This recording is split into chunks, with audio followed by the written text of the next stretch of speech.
Let's get straight to the point. Number 8. Money can't buy happiness.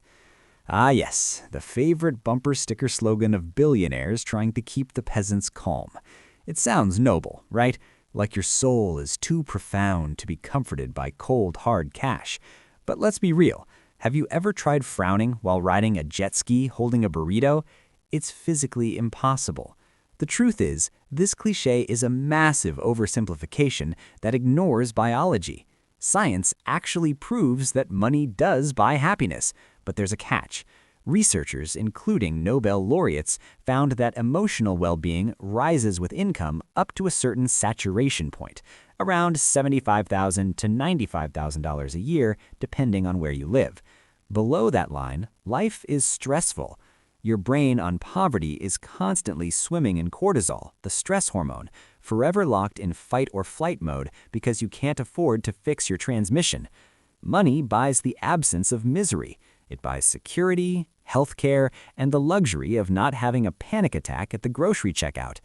Economists call what happens after that saturation point the diminishing marginal utility of income. Basically, the first million feels amazing. The 10th million is just keeping score. But telling someone choosing between rent and insulin that money won't help their mood isn't deep philosophical wisdom, it's just privileged gaslighting. Number 7. The left brain versus right brain personality. Are you a creative, right-brained free spirit who can't do math, or a logical, left-brained robot who hates art? We love pigeonholing ourselves into these neuro boxes because it gives us a convenient excuse for being lazy. Oh, I'm just too right-brained to pay taxes. Sorry, but this is biological fiction. While lateralization, the idea that some functions like language are concentrated in one side, is real, it doesn't mean you have a dominant side. Your hemispheres are connected by the corpus callosum, a massive nerve bundle acting like a high-speed data cable. They talk constantly. Brain imaging of thousands shows no evidence that one side is stronger in some people. You aren't a creative genius because your right brain is winning. You just practiced. Using this to justify why you can't do logic is pseudoscience. Your brain is a dual-core processor. Stop running it like a flip phone. You don't have a dominant side. You have a habit of making excuses. Science says you're a whole person with incredible potential, so try acting like it. Number 6. The law of attraction. Imagine if the universe was just a giant cosmic vending machine that only accepted vibrations as currency. The idea that you can manifest a Ferrari just by visualizing it and sending energy to the cosmos is the ultimate peak of human narcissism. It suggests that if you're poor or sick, you just didn't want health or wealth hard enough. Science calls this a mix of confirmation bias and the Baader-Meinhof phenomenon. When you focus on something, like a red car, your brain's reticular activating system starts filtering for it. You aren't creating the car, you're just finally noticing what was already there. This think it into existence nonsense is a dangerous form of magical thinking that replaces actual strategy with daydreaming. Proponents claim like attracts like, but in physics, opposite charges attract. If you just sit on your couch vibrating with abundance, the only thing you'll manifest is an eviction notice and a confused landlord. The universe isn't a genie. It's a vast, indifferent vacuum that doesn't care about your mood board. True progress requires kinetic energy, not just potential thoughts. Manifestation is just a fancy word for waiting, and waiting doesn't pay bills. Success is about probability, not psychic signals. Number 5. Sleep is for the weak. If you've ever scrolled through social media at 4 a.m. and seen a grind-set influencer shouting that sleep is for billionaires who haven't made it yet, please, for the love of your prefrontal cortex, put down the phone. This isn't just bad advice, it's a biological suicide mission. The hustle culture obsession with sleep deprivation treats your body like a machine that doesn't need oil. In reality, while you're asleep, your brain's glymphatic system is literally power-washing metabolic waste like beta-amyloid out of your skull. Skipping sleep makes you functionally drunk. Studies show that being awake for 19 hours straight impairs your cognitive performance as much as a blood alcohol concentration of 0.1%, which is over the legal limit for driving. You aren't grinding, you're just making expensive mistakes with a slower reaction time.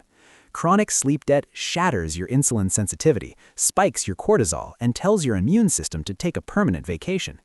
You might think you're getting ahead by working through the night, but you're actually just borrowing time from your future self at a 500% interest rate. Success isn't about being the most exhausted person in the room, it's about having the sharpest mind. If you want to conquer the world, try doing it without hallucinations.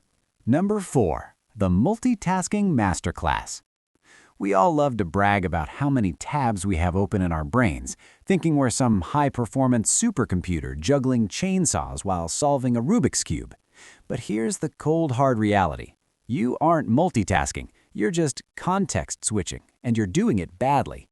Humans are biologically incapable of focusing on two cognitively demanding tasks at once.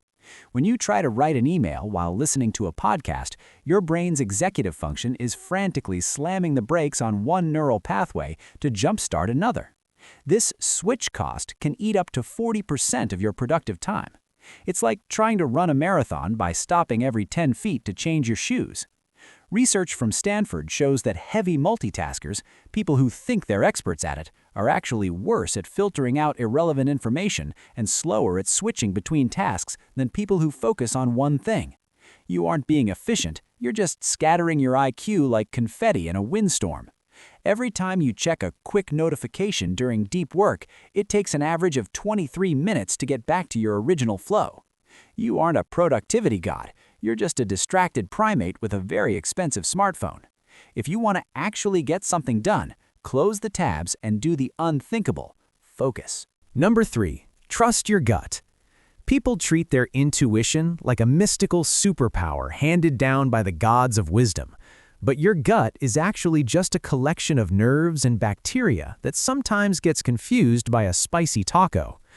When someone tells you to always trust your instincts, they're ignoring the fact that our instincts were designed for avoiding lions on the savannah, not for navigating the stock market or choosing a life partner on an app.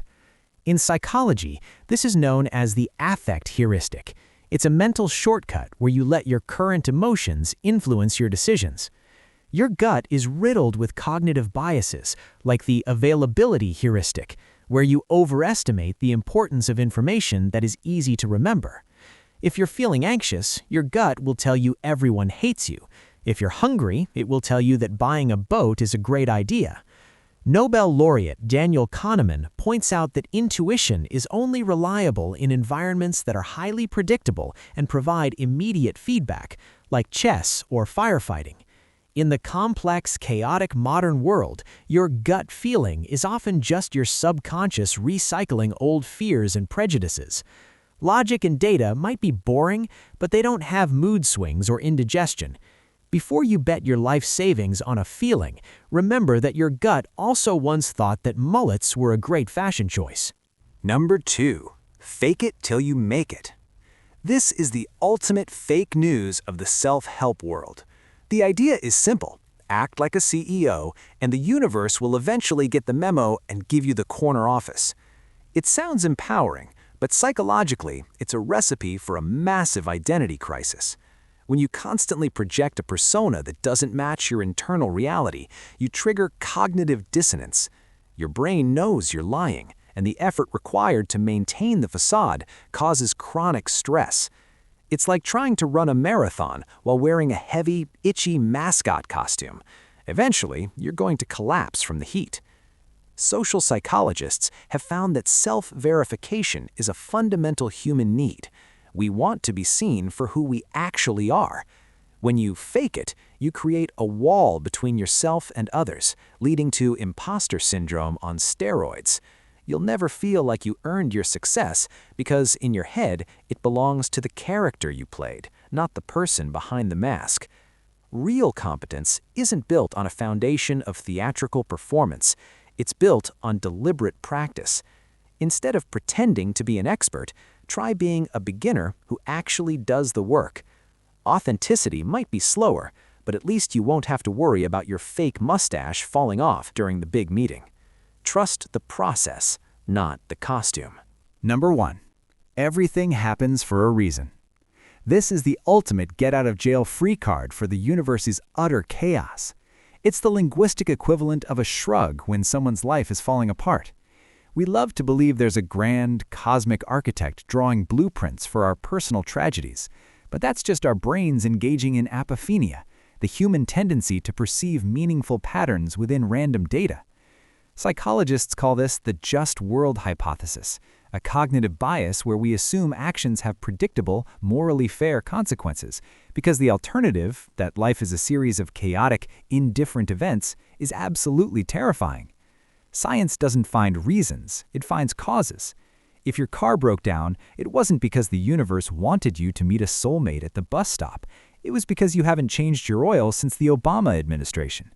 Attributing meaning to misfortune is a coping mechanism, not a factual observation. While it can provide comfort, it also leads to victim blaming and a passive acceptance of preventable problems. Real growth doesn't come from waiting for a hidden lesson to reveal itself like a prize in a cereal box. It comes from accepting that the world is messy and you have to create your own meaning from the wreckage. Life isn't a scripted movie with a satisfying climax. It's a chaotic sandbox. The reason things happen is usually physics, biology, or just bad timing. Deal with it. If you enjoyed having your favorite delusions dismantled, do the algorithm a favor and hit that like button. Share this with your most manifestation-obsessed friend and subscribe to Coolest Dude Explains for your daily dose of cold, hard reality. We post every single day, so don't miss out on your next intellectual wake-up call. Stay skeptical, stay rational, and we'll see you tomorrow.